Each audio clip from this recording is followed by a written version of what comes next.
This is Ryan Abraham for USCFootball.com here at Geese Memorial Stadium, where the Trojans just fell to the Illinois Fighting Illini, 34-32 on a last-second field goal, revisiting my three keys to victory. Of course, no victory, and USC didn't hit the keys, so that would make a lot of sense.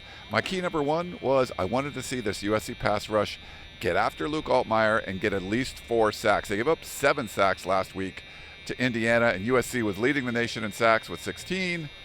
And Illinois had given up the most sacks in Power 4.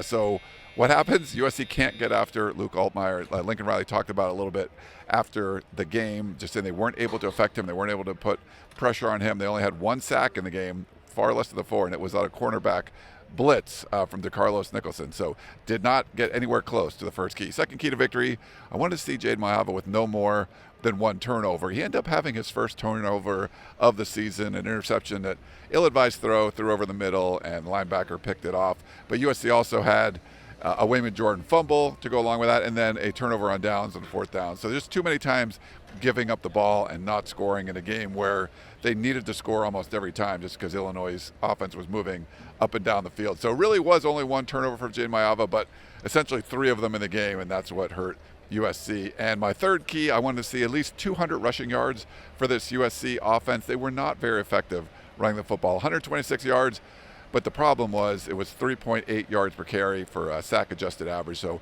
just didn't cut it. They weren't able to get a lead, so they weren't able to run the football as much, and they did okay. Wayman Jordan, had a couple touchdowns, and he looked pretty good running the football, but it wasn't as effective, plus not having that lead and really having to throw the ball more, I think, than they would have liked to. That early turnover for Wayman Jordan, I think that really put USC in a hole, down 7-0, knowing that USC had the ball first and Illinois was going to get the ball to start the second half.